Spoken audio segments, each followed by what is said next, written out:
Yes. So yes, Mark, you go. Why don't you start? If Carla is ready. Sí, Mark, empieza si Carla está lista. Well, whatever. En inglés. Hablemos en español. Dan, Mark is going to make a quick announcement in Spanish. Va a hacer un anuncio en español. Okay. De todos modos, buenas tardes. Hoy a las 5:30 hora de Nueva York tenemos la otra sesión sobre la curso en línea, ¿no? Estamos yendo ahí para trabajar sobre la colaboración. Y después a las 9 horas de Nueva York parece que hoy es México, ¿no? Y la primera encuesta para México, el ganador del CONACAF Copa de Oro, ¿quién fue? No me acuerdo, ¿alguien sabe? Bueno, ya. Ok, gracias, que tengan una buena sesión. Paso la palabra a Javier. Mark. Ok. Voy a cambiar a inglés. I will now switch to English. Voy a cambiar al inglés. No hemos tenido interpretación esta semana, así que espero que recordemos cómo se hace. Tienen que seleccionar el canal de audio para poder escuchar a las intérpretes. Me encanta poder verlos hoy. Espero que disfrutaran la sesión plenaria de ayer con todos nuestros institutos.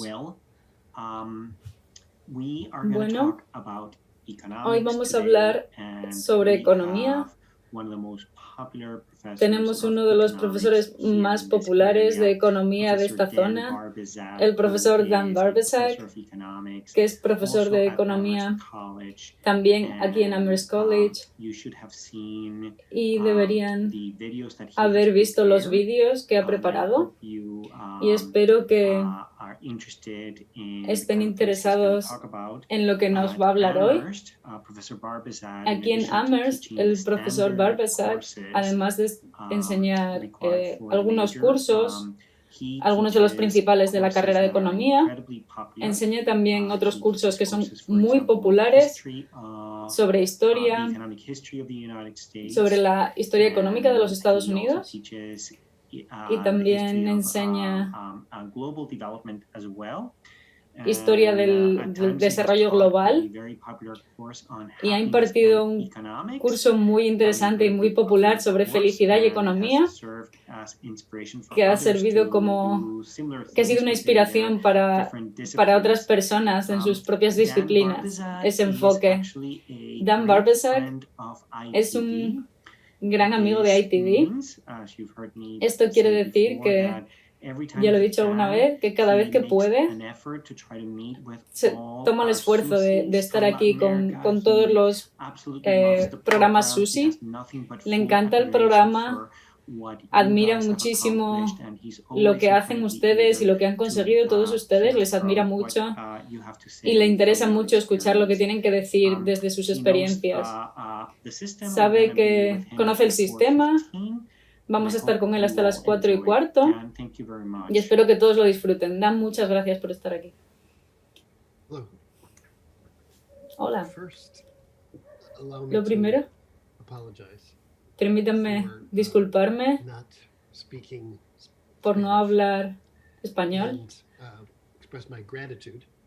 y expresar mi gratitud a Carla, que ha hecho más que yo y ha aprendido y puede hablar varios idiomas. Así que gracias, muchas gracias.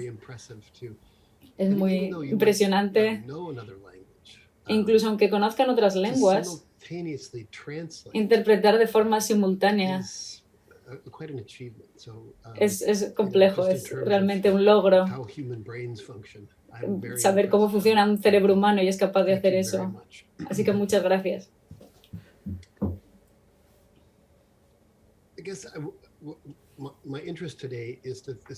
Lo principal que me interesa hoy es pensar sobre estos cambios. Cambios que han transcurrido durante mucho tiempo en muy poco tiempo, ¿sí? Y describir cómo todos llegamos aquí. Y trazar un un poco cómo funciona el mundo y los problemas que tenemos que enfrentar. Y no voy a tomar mucho tiempo al principio porque ya imagino que han visto los vídeos, sé que han visto los vídeos y luego podemos así tener tiempo para preguntas, ¿sí? Bien, entonces lo primero que quiero decir es, creo que una manera buena de entender la economía es entender como un estudio del estar bien, ¿sí? Es el estudio de cómo de forma colectiva decidimos distribuir los bienes, los servicios y el acceso a esos bienes y servicios para poder conseguir niveles de beneficio social y personal.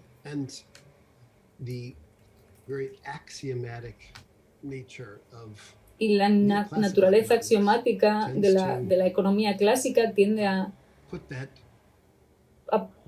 dejar eso de lado, esas ideas de lado, y centrarse únicamente en cómo funcionan los mercados. Pero es el estudio de cómo redistribuimos las cosas lo que me interesa.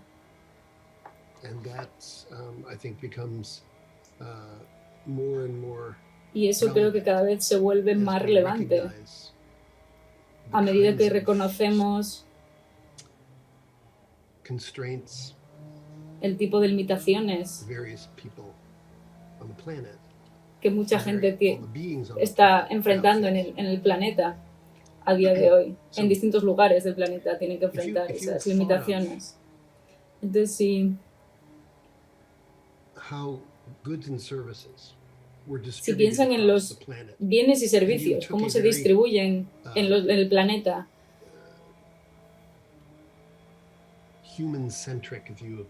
y se toma un punto de vista, se centra en el ser humano. Sí, somos un ser humano entre muchos, pero si se toma un punto de vista humano, humanitario, en casi toda la historia, las criaturas como nosotros, 40.000 años, por la mayoría de ese tiempo, el acceso a servicios, a bienes y servicios, ya sea comida,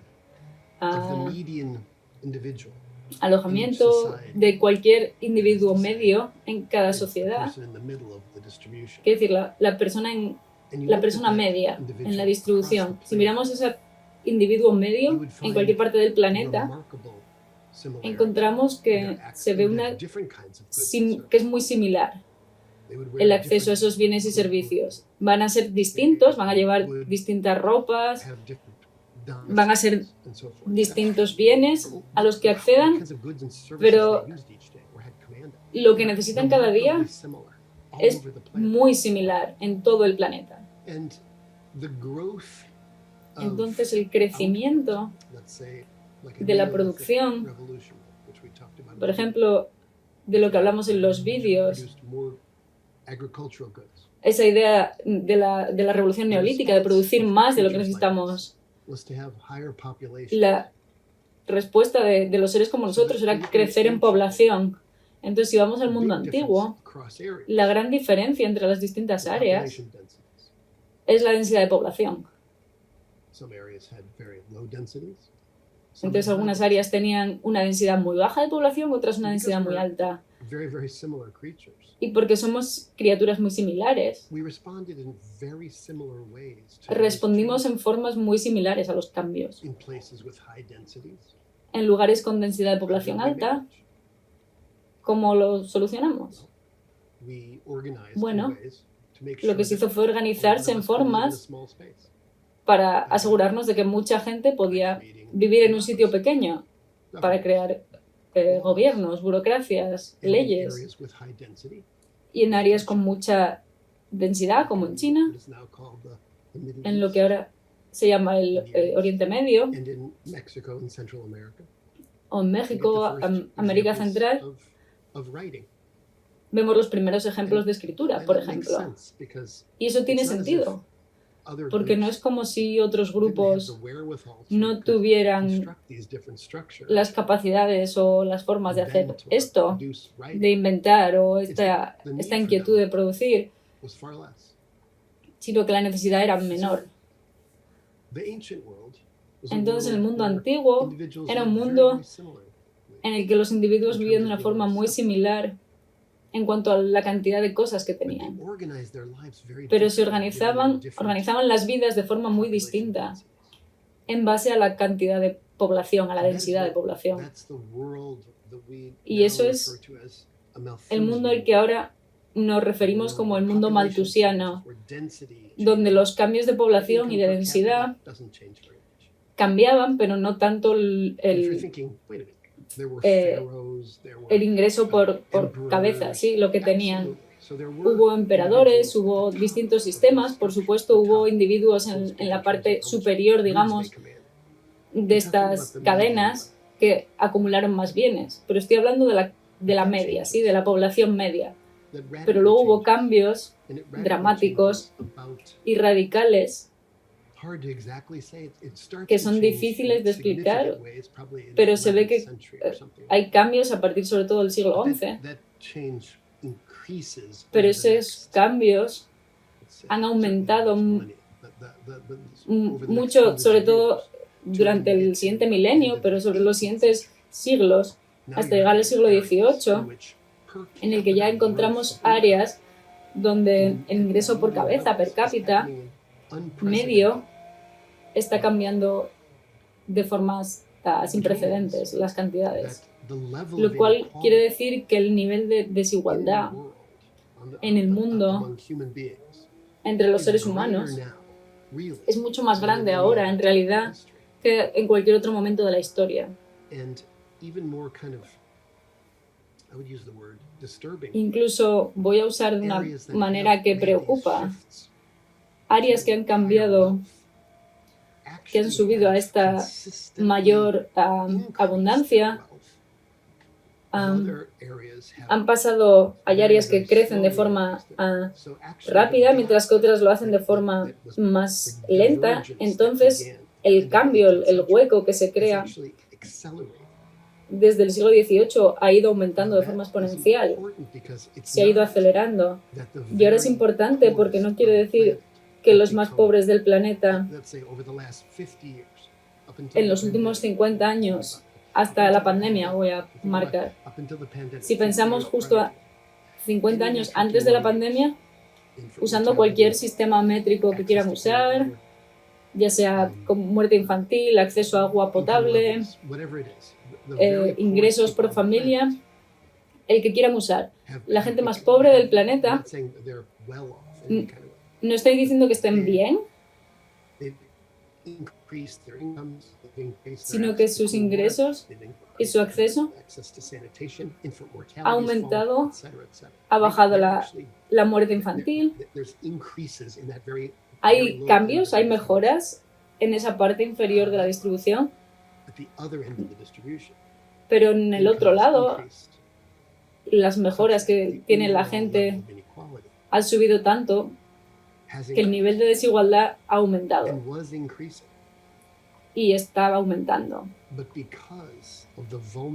Pero por la vulnerabilidad de los individuos y del sistema de distribución, esta pandemia ha cambiado esta tendencia.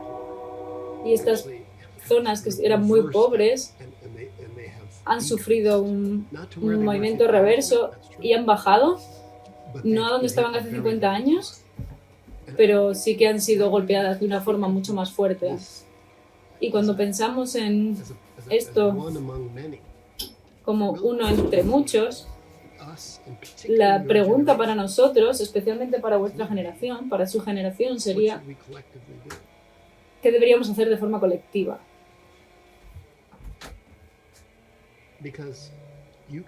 Porque podéis ver que las implicaciones del desarrollo, del crecimiento en cosas como derechos humanos básicos,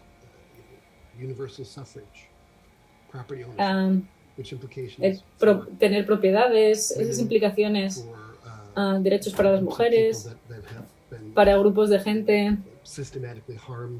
que han sido dañados de forma sistemática.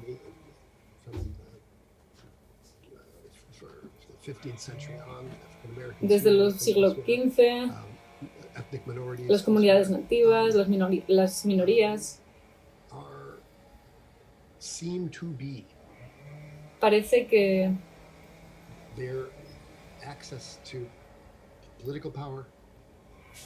su acceso a poder político, económico, social sube y aumenta, o parece que aumenta según se desarrolla. Y esto es radicalmente claro en temas de ratios de fertilidad entre mujeres, los niveles tan bajos de crecimiento, no solo donde las mujeres tienen acceso a derechos sociales, sino que tienen también acceso a poder político y también tienen derecho a controlar sus propios cuerpos, pueden controlar los embarazos. Todo eso ha sido muy importante para entender el rol de las mujeres, el papel de las mujeres en la economía, en la política y en la sociedad mundial. Entonces, estas preguntas, voy a hablar desde mi disciplina, pero son preguntas profundas y creo que todos tenemos que involucrarnos con estas preguntas. Y espero que este vídeo y que esta historia tan ridículamente corta sobre la humanidad, sobre nosotros, les haya despertado algún tipo de curiosidad y que durante este breve tiempo me puedan luego contactar o a través de Carla me pueden contactar a mí a través de su cerebro para que nos traduzca, ¿sí? Entonces podemos hablar y pensar sobre esto, ¿qué vamos a hacer?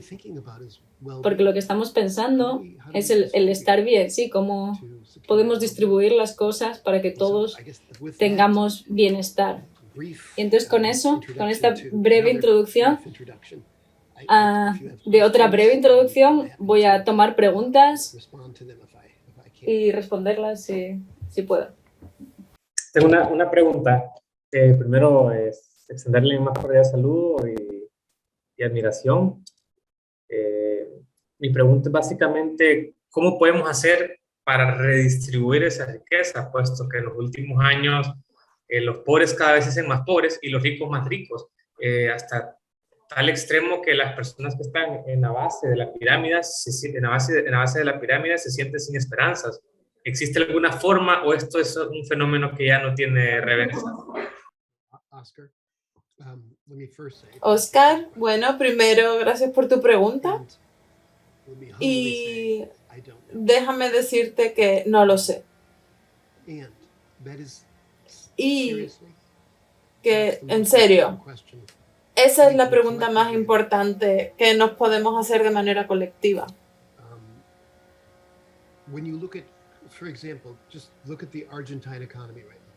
Por ejemplo, cuando miramos a Argentina y su economía, ahora mismo, ¿qué harías? ¿Qué podemos hacer? Déjame que retroceda un par de pasos. El sistema global, el sistema económico global, esto no va a responder a tu pregunta, ¿vale? Porque esto no es una cosa práctica que yo te voy a explicar, pero te voy a dar algunas ideas. En los Estados Unidos y la Unión Europea protegen su agricultura. Tienen tarifas en las cosas que vienen de otros países, en los productos. Y dan subsidios para los productos agriculturales de sus territorios. Y por ejemplo, los americanos y los europeos, cuando recibimos productos de Centroamérica, son más caros. Y lo que hacen estos países es dar subsidio a sus agricultores, con lo cual producen más, y esto hace que sea el mercado para países como por ejemplo Argentina sea más pequeño. No es fácil subir las tasas, los impuestos. Es muy difícil, ¿no? Porque eso causaría inestabilidad política. Y si ves a la historia de Latinoamérica, los únicos momentos en los que se tiene estabilidad política es bajo regímenes militares, que probablemente no es la forma, no es un buen futuro, ¿no? Y bueno, puedes estar en desacuerdo, pero eso es lo que yo pienso. Esto es centralmente un problema que tiene que mirarse de manera internacional. Y tiene que, la política internacional global tiene que querer hacer cambios. Sin eso no hay forma de moverse adelante, de cambiar. Si miras al trabajo de Joseph Stiglitz, que intenta describir formas en las que podemos reparar de manera global el desarrollo, respuestas para la pobreza, para las pandemias, compañías farmacéuticas y productos farmacéuticos, perdón. O sea que él y otra gente ha pensado mucho en cómo resolver esos problemas, pero sin un deseo político que hace que la gente que se preocupa, que consiga que la gente se preocupe por otra gente, vamos a continuar en tal y como estamos ahora. Y estoy de acuerdo contigo, veo que cada vez se empeora esta situación y veo que probablemente va a seguir empeorando. Y ya si metemos ahí el cambio climático, los refugiados climáticos van a ser grupos más grandes cada vez y además van a ser más vulnerables y ojalá, no quiero ser el aguafiestas o daros una respuesta mala o triste, pero creo que es una pregunta muy profunda la que has hecho y que necesitamos ese deseo de cambio político que ocurre a nivel global. Porque sin eso creo que solo estamos yendo a más y más inestabilidad cada vez. Pero es una pregunta muy buena, Oscar. Julio. Gracias, buenas tardes. Un placer escuchar de usted. Muy buena temática. Me gustó mucho sus videos. Y rescaté una pregunta. ¿Cómo se comportaría la curva de producto per cápita que nos mostraba en el video si el costo económico de tener hijos se redujera en un país que tiene altas riquezas? Pero habiendo escuchado lo que usted respondió a la pregunta anterior, tal vez me permite hacer una pregunta extra. Si esto realmente es posible, que pueda reducirse el costo de tener hijos. Entonces, más que todo es eso. Gracias.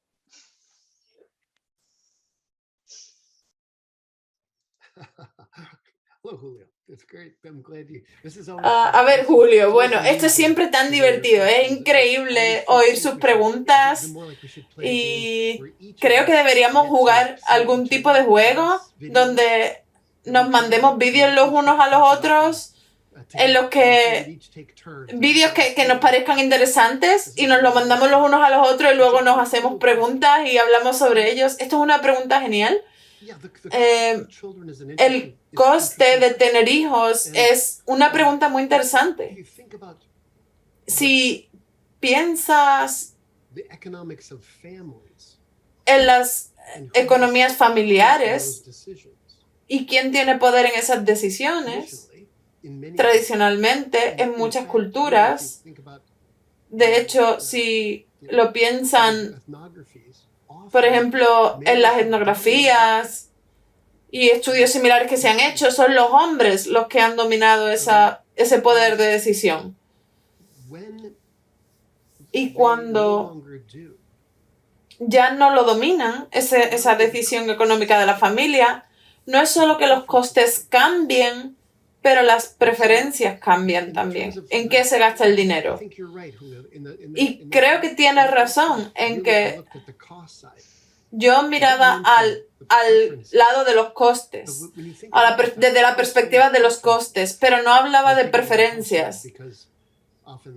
Y estoy hablando de unidad familiar porque normalmente, o por hogar, porque solemos hablar de hogar y niños siempre juntos. No siempre ocurre así, pero bueno, es la forma en la que podemos hablar fácilmente de ello.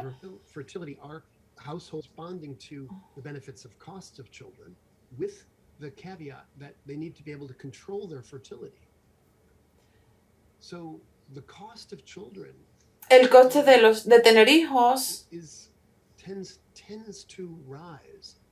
tiende a subir de la que ocurre el desarrollo, ¿no? Como explicaba en el vídeo. Y los gobiernos han intentado, voy a usar la palabra artificialmente, para cambiar ese coste, proveyendo subsidios por tener hijos. Pero dense cuenta de que en la mayoría de esos países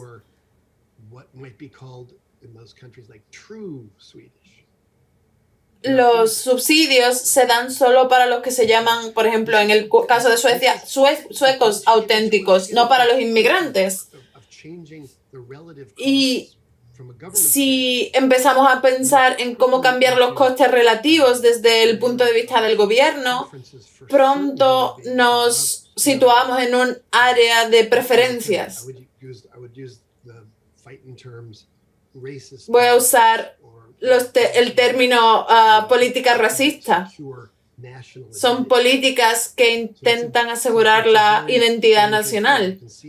Y esto es algo muy peligroso, ¿no? Lo pueden ver, y con todo el respeto al gobierno chino, pero lo podemos ver en el gobierno chino, que hace políticas que permiten que ciertos individuos tengan elecciones, puedan tomar decisiones porque tienen lo que ellos llaman pureza étnica, y otros que no la tienen no pueden tomar o no tienen poder de decisión. Y creo que eso es algo muy peligroso si lo hacen los gobiernos. ¿Puedo hacer otra pregunta? Aprovechando.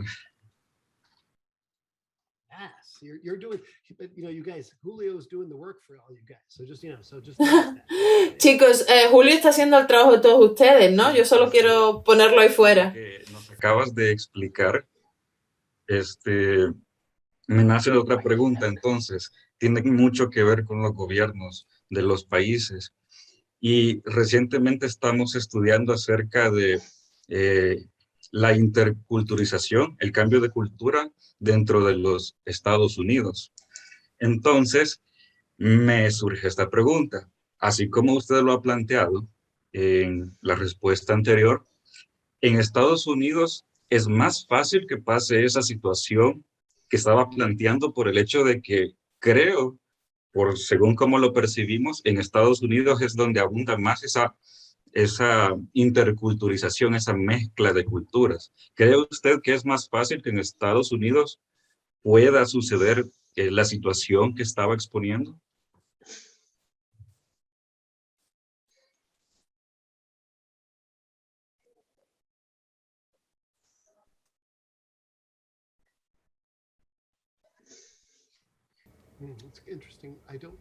Eso es interesante, es una pregunta interesante. Creo que la idea de que hay muchos grupos distintos, no creo. La verdad es que no creo. Creo que en los Estados Unidos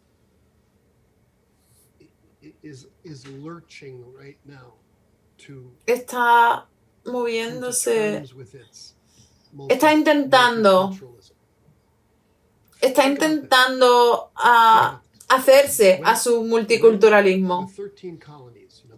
Piénsalo de esta manera, cuando las famosas 13 colonias que comenzaron los Estados Unidos tuvieron como esa idea de que se iban a convertir en los Estados Unidos. Había mucha parte de los Estados Unidos que estaba, de lo que hoy en día son los Estados Unidos, que estaban conquistadas o controladas por los españoles. Y había gente indígena, también había grandes comunidades de gente que hablaba español, ¿no? Pero vamos a pensar, por ejemplo, solo vamos a considerar en los anglos y en los españoles que estaban allí colonizando, que estaban en áreas que de momento se iban a convertir en los Estados Unidos. Entonces había europeos que hablaban español ahí antes de que hubiera gente que hablaba inglés. Y los Estados Unidos aún está lidiando con eso. Esto que le llaman, que les encanta aquí llamarlos el melting pot, como una olla mezclada.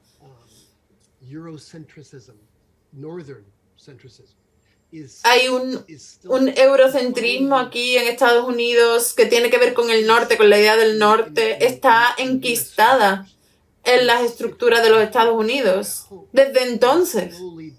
Y espero que poquito a poco lo estemos como cambiando y espero que el comportamiento terrible que estamos viendo por parte de la extrema derecha en los Estados Unidos, que eso sea algo que anuncia un cambio grande y que signifique que las cosas van a cambiar de manera muy profunda y que están reaccionando tan fuertemente porque hay un cambio y tienen miedo a eso. No creo que sea, vamos, los Estados Unidos son geniales y ese espíritu nacionalista. Eso que ellos presentan es una fantasía, pero en la realidad no existe, ¿no? Muchas gracias.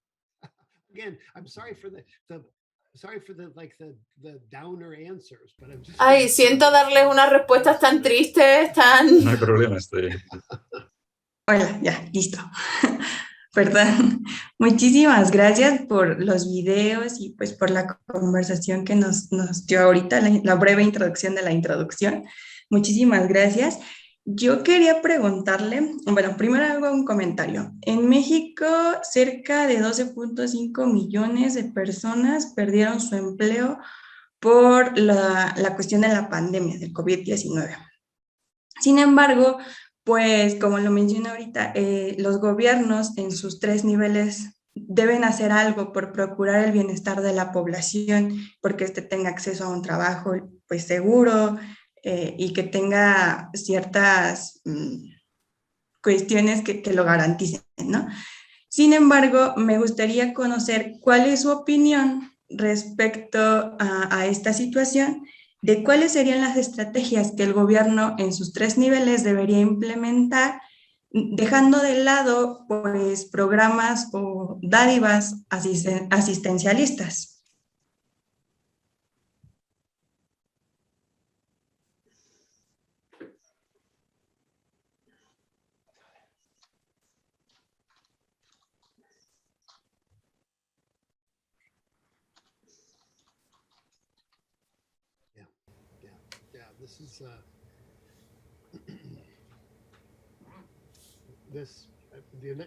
This is true.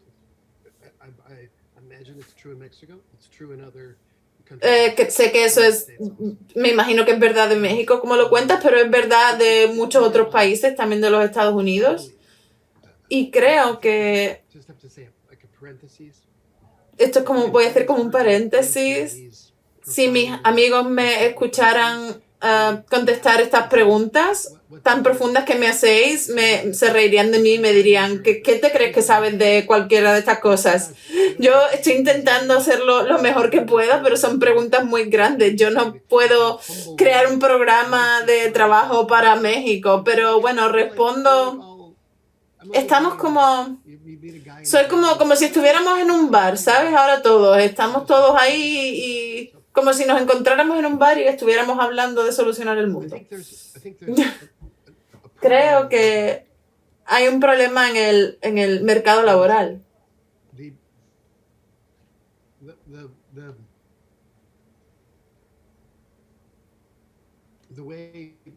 Y la manera en la que organizaciones o acuerdos como NAFTA, por ejemplo, funcionan o están hechos, están diseñados para ayudar a la gente que ya tiene dinero, porque incorpora a grupos de México, por ejemplo,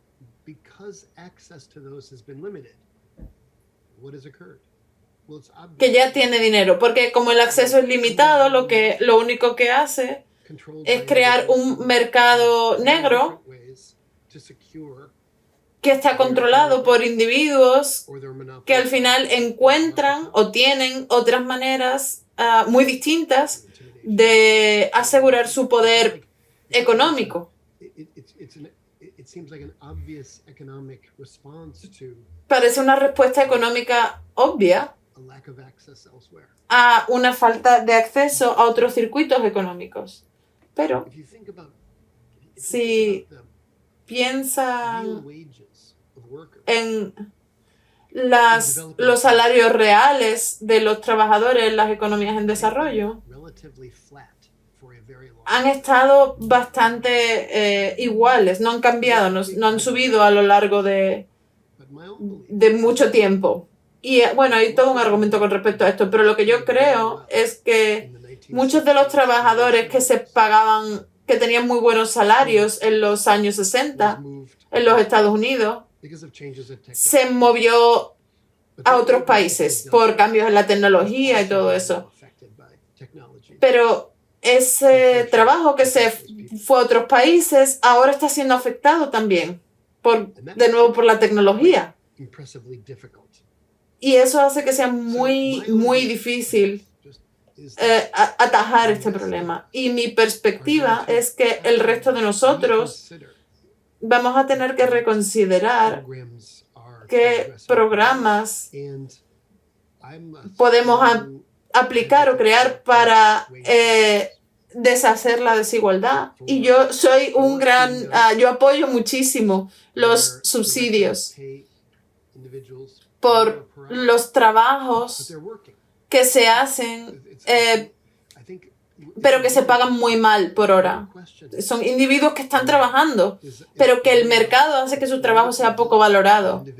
Y de nuevo, tu trabajo, Alondra, es sobre el deseo político de la gente y de trabajos y puestos y posiciones laborales que se han visto muy afectadas por culpa del mercado.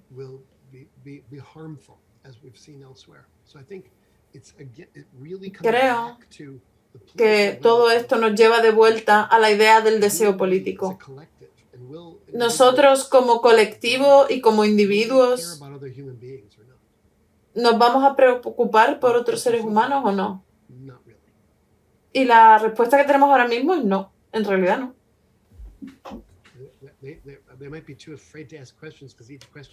Puede que tengan mucho miedo a hacer preguntas, ya que doy respuestas muy tristes, así que igual no, con mis respuestas tristes nadie quiere preguntar. Hay cosas buenas también, pero estáis haciendo las preguntas complicadas. Puedo ver vuestras caras de no quiero escuchar más. Christopher tiene una pregunta. Christopher. Hola, hola. Hi, hello. Ok, mi pregunta es la siguiente. No sé si estoy interrumpiendo, pero no logro escuchar muy bien a la intérprete. ¿Qué se puede hacer en los países o qué deberían hacer los países, al menos emergentes, como el caso del Salvador, para mejorar su economía y que sea como más estable, que no tenga que depender mucho del tema de las remesas, por ejemplo?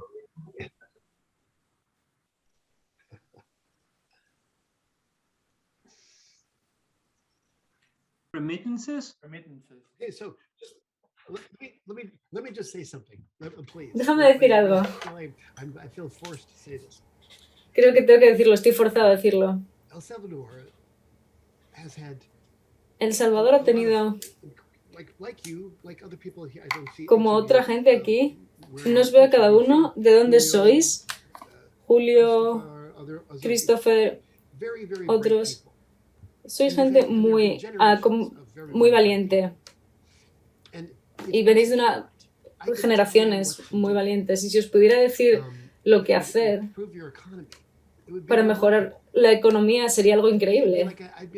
Sería un alienígena que viene del espacio y os puede decir, esto es lo que tenéis que hacer. Los problemas que tiene, las limitaciones que enfrenta un país como El Salvador, es algo como, están haciendo las preguntas y yo no es que yo me haya levantado con el pie izquierdo hoy, pero tenéis limitaciones muy grandes. Y la capacidad, las opciones del Salvador en sí mismo, lo que llamáis sus problemas, personalmente no creo que sea posible. Tendrían que encontrar una forma de cooperar todas las economías latinoamericanas.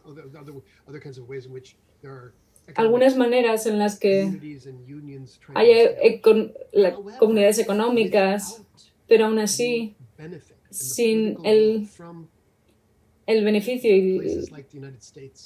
como lugares, o la ayuda de lugares como China, Estados Unidos, Europa, Japón, otros lugares. No sé cómo puede ser posible sin la ayuda de otras potencias, pero tendría que haber cooperación a través que pase las fronteras para poder empezar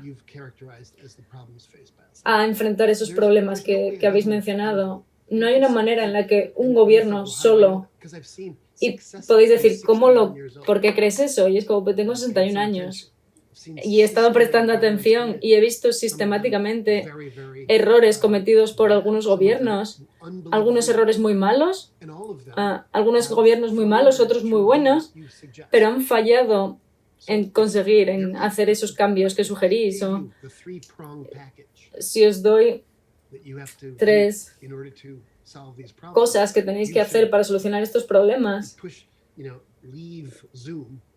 deberíais salir de Zoom ahora mismo, porque sería algo ridículo si os diera como un pack de soluciones, porque muchas generaciones como la suya han intentado solucionar este problema y es complicado. Vamos a tener que tener un cambio que sea fundamental, ya sea cooperación global, algún tipo de cambio.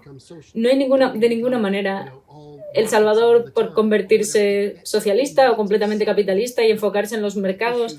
Es imposible que se solucionen todos los problemas en lugares como El Salvador o como algunos países de los que venís. Va a tener que haber un cambio internacional. La naturaleza de esa cooperación ya no está dentro de mi cabeza, ya no sé cómo va a ser, pero va a tener que venir desde dentro de El Salvador, pero también desde fuera. No va a poder ser solo algo que parta o que surja de El Salvador. El Banco Global, el Fondo Monetario Internacional, por mucho que le digan, venga a mejorar la economía, es ridículo. No, es peor que ridículo.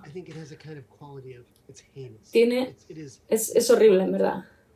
Es algo dañino.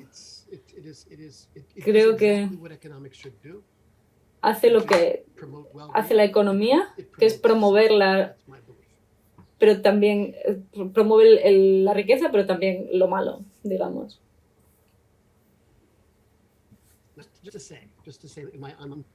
Solo en mi defensa puedo decir cosas positivas también, porque la cooperación pasa y es algo bueno también.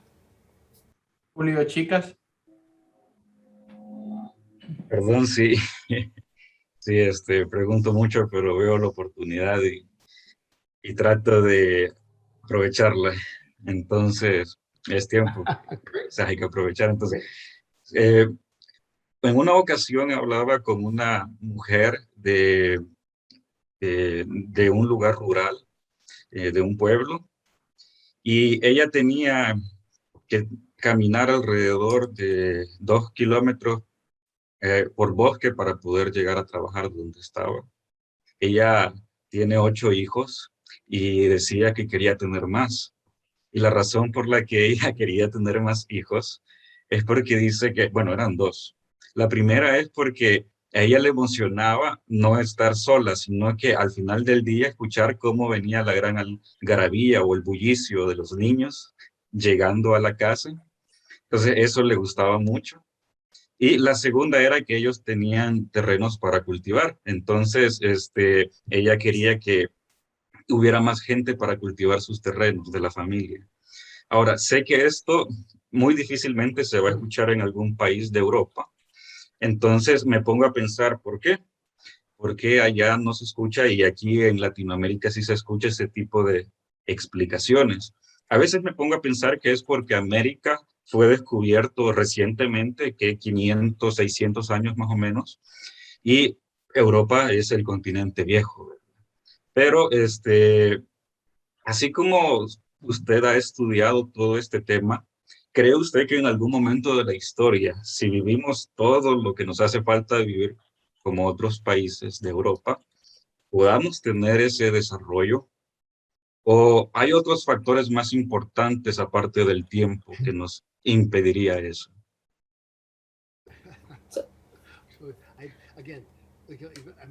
De nuevo, me estoy dando más cuenta. Javier estudia política económica también y está aquí. Y creo que igual debería estar él respondiendo a estas preguntas. Pero entonces, bueno, estaría él haciendo mi trabajo. Así que, bueno, voy a dar unos comentarios. No es solo un problema de tiempo. Y no tiene que ver con cuando se descubrió una zona, sino que tiene que ver con quién haya empezado las instituciones. Si Latinoamérica, vamos a poner esto en cursiva, en comillas, si no hubiera sido colonizada, descubierta, sería diferente. Esto es una respuesta un poco complicada en sitios donde, por ejemplo, Inglaterra, como fue los colonizadores, como Canadá, Australia, etcétera, donde se implantó el colonialismo británico, ¿es distinto? No, porque luego pensamos en Jamaica, en Bermuda, donde están completamente distintos y también se fundaron o fueron colonizadas por los británicos y se explotaron de forma exagerada, como otras áreas que también fueron explotadas por otras naciones, como los holandeses, los franceses, los españoles. Entonces, no es solo una cuestión de tiempo, obviamente, pero sí que tiene que ver con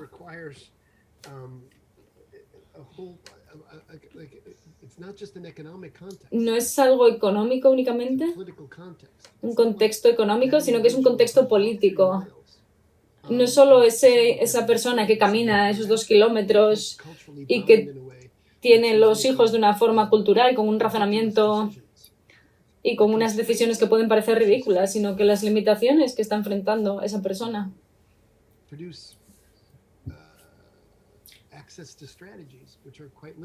Lo que le llevan es a tomar unas estrategias, unas decisiones, como por ejemplo tener un montón de hijos, que tiene que ver con la situación. Y eso es una pregunta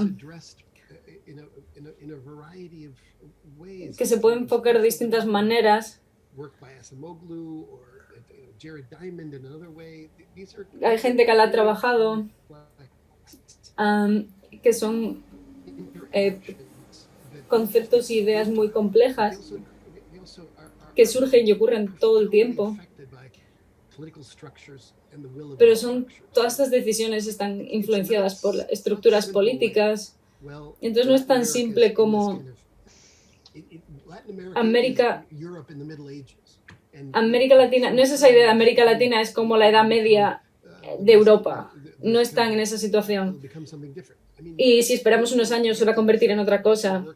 Lo que tenemos que hacer es trabajar de una forma distinta. Eso es lo que yo creo. Quizá Javier tiene una respuesta más interesante para esta pregunta, pero no creo que no está bien, no es propio pensar como que como la economía latinoamericana es agraria y la economía europea fue agraria, vamos a llevar el mismo desarrollo, no va a ser igual. ¿Va a haber el mismo cambio en ingreso per cápita? Espero que sí, pero no sé si va a ser igual. No digo que no vaya a pasar, puede pasar, no lo sé.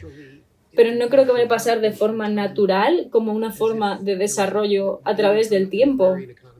Como si nos estuviéramos moviendo ahora de una estructura agraria o de una economía agraria a una industrial, como hizo, por ejemplo, Holanda en el siglo XIV. Javier. Dan, te quiero hacer una pregunta. Cuando no había otras manos, pero ahora que tenemos otras manos levantadas, ¿me escuchas? Sí, te puedo escuchar. Creo que fue Mark contestando al teléfono celular, pero ya le quité el micrófono. Ahora que hay otras preguntas, voy a pasar mi turno. Te quería hacer una pregunta para continuar con lo que habías dicho, pero creo que es mejor que los chicos hagan una pregunta. Creo que tengo que decir, Javier es muy bueno, hablando sobre mí sobre todo, pero él es conocido de forma internacional por las respuestas que ha dado a algunas de las preguntas que habéis hecho, así que cuando os libréis de mí, cuando yo me vaya de aquí, todas esas preguntas se las hacéis a Javier, que os va a responder mucho mejor, porque ha sido muy paciente. Así que admiro tu manera de no responder y de aguantar sin responder, pero seguro que estás pensando, madre, lo que está diciendo. Porque podría responder todas estas preguntas. Tienes mucho que decir sobre todo esto, estoy segura. Arely. Creo que este tema es bastante complicado o complejo, diría yo. Y quería compartir una experiencia y al mismo tiempo hacer una pregunta. En el tema del crecimiento económico de un país o la estabilidad económica de un país, para mí era un poco complicado entenderlo porque, como usted ya lo decía, no solamente dinero, sino que también implica política, aspectos sociales y demás. Entonces estudié en el INCAE, que es una escuela de negocios latinoamericana, y ahí estábamos un grupo de estudiantes como ahorita, y estábamos utilizando una aplicación donde yo me convertía en la presidenta de mi país y tenía cierta cartera de Estado, y yo decidía cómo invertir o cómo designar estos fondos públicos en estas carteras de Estado. Al mismo tiempo, durante, el dinero que yo tenía o el presupuesto anual que yo tenía que tomar decisiones referente a préstamos, porque ya tenía deudas que mis colegas anteriores como presidentes le habían heredado a mi nuevo turno, a mi turno como presidenta, o incluso al país. Entonces, ahí comprendí que no solamente es el tema económico, sino también si quiero desarrollar un capital humano, cómo tengo que, en este caso, qué políticas o qué decisiones yo debo tomar para generar empleos y al mismo tiempo aprovechar recursos y no sobrepasar esa cantidad o ese presupuesto de nación que yo tengo referente a los préstamos o deuda. Pero al mismo tiempo, entonces, y lo que me llevaba a analizar este ejercicio es que hemos tenido gobernantes en mi país que no han sabido administrar, al mismo tiempo no han sabido tomar decisiones, pero nos hemos enfrentado a un problema, por ejemplo, de transparencia o fiscalización.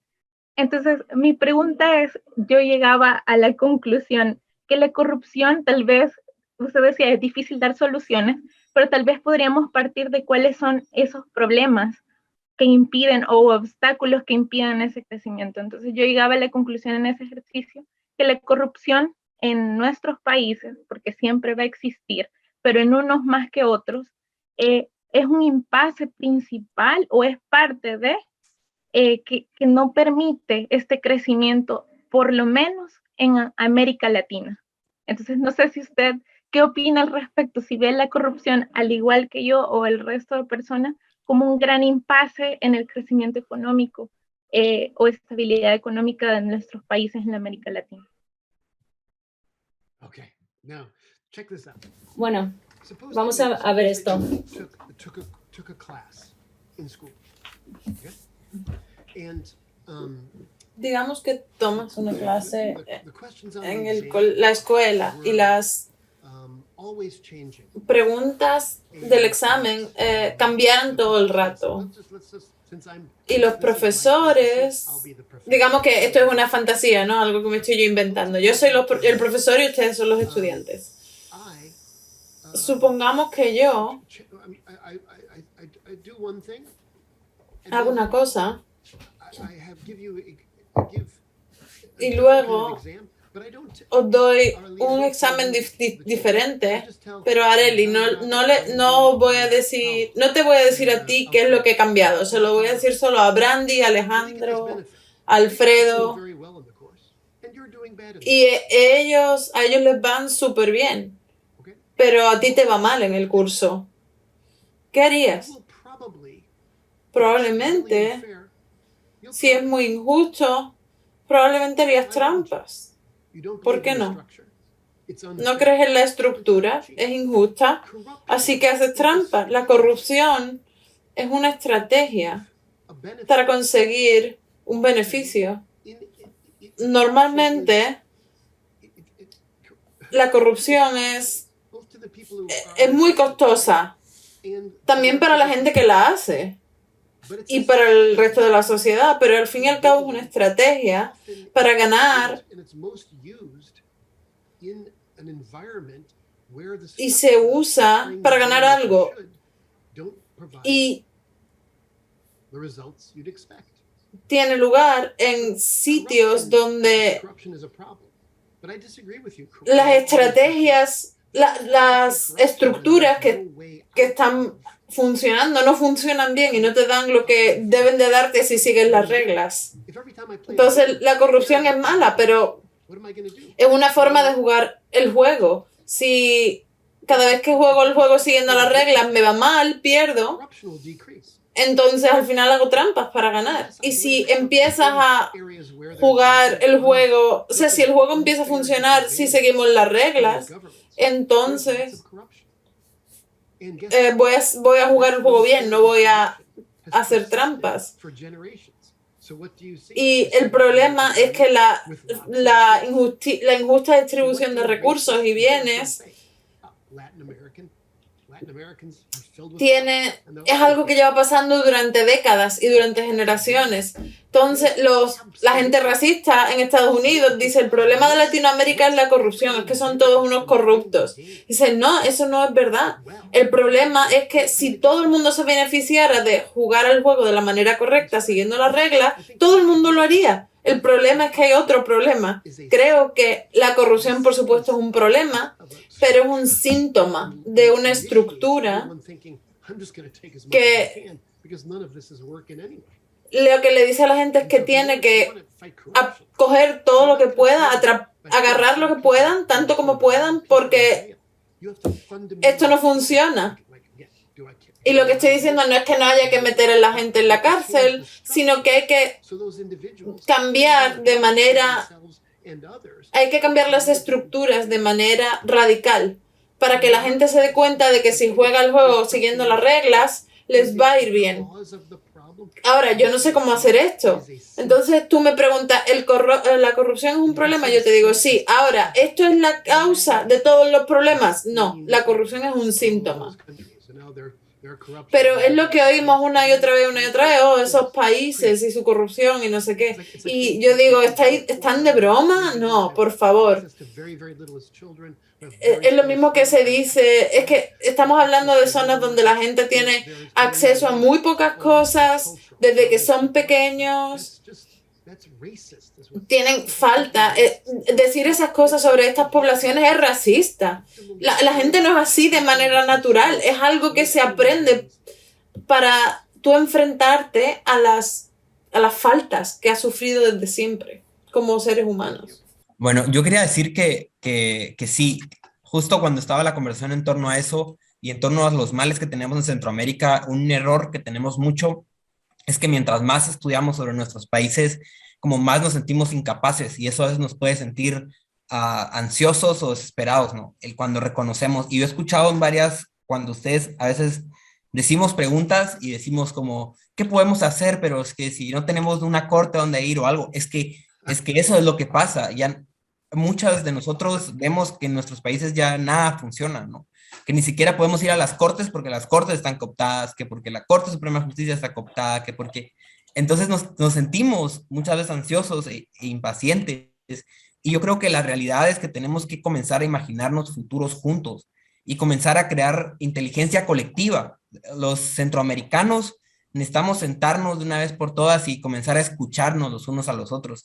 El problema es que a veces nos olvida que para escuchar, el primer paso para escuchar es hacer silencio, y eso cuesta muchísimo, porque para escuchar al otro primero tengo que hacer silencio yo y comenzar a escucharlo.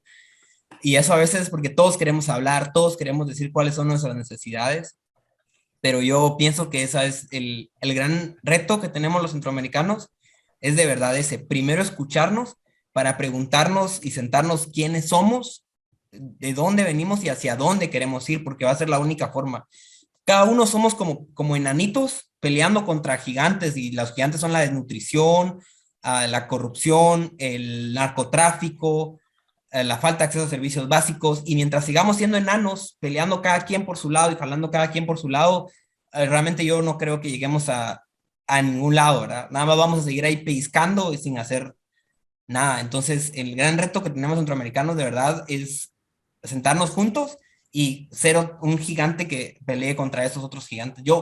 Perdón, Daniel, que no tenga una pregunta clara, pero es que yo me he sentido así como se han sentido todos los demás, de verdad, y me he sentido desesperado y me he sentido impotente, y he sentido que estás peleando contra un gigante, ¿no? Con un gigante que no puedes hacer nada tú solito, y por eso es tan importante estar aquí hoy, ¿verdad? Porque somos personas de distintos lugares. Yo estoy en una organización que se llama Jóvenes por Centroamérica, y lo que estamos haciendo es justamente eso, porque replantearnos y darnos cuenta que la realidad es que en muchos de nuestros países ahora mismo hay personas autoritarias, personas que controlan el poder ahora mismo. Entonces la solución la vemos en capacitarnos como jóvenes políticamente, realmente pensando en el futuro. Entonces el gran reto es ese, comenzar a construir hoy e imaginarnos ese futuro posible y comenzar a trabajarlo desde unas perspectivas para soñar a largo plazo, porque en Centroamérica tenemos ese gran problema. Pensamos todo a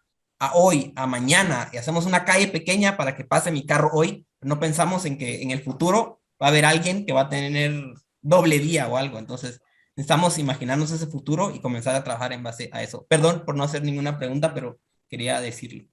Lo siento.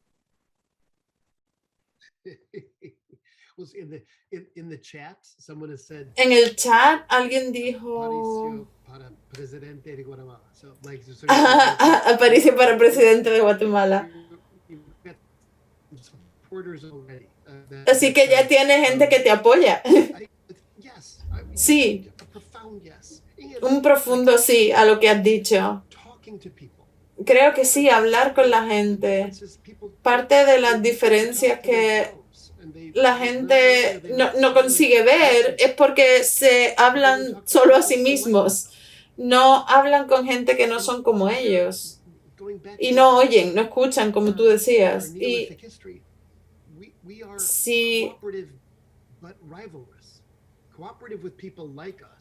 si miramos nuestra historia, tiene que haber cooperaciones. A ver, tiene que haber enemistades cooperativas, porque solo somos los unos diferentes de los otros de manera superficial. En el fondo, todos tenemos las mismas necesidades. Y creo que, como tú has dicho, es sentarnos todos como estamos aquí hoy y hablar, y también reclamar la historia. Ustedes tienen que reclamar su historia, la profundidad de las culturas de Centroamérica y qué significan para la historia global. Pero, por ejemplo, cuando hablamos de historia global, se habla de Mesopotamia, a veces de China, pero no se habla de la importancia de, por ejemplo, México. Y tienen ustedes que reclamar que ustedes vienen de unos sitios del planeta que son muy profundos. que donde nació la civilización no era Irán ni Irak, es de donde ustedes vienen. Y eso es claro a nivel arqueológico.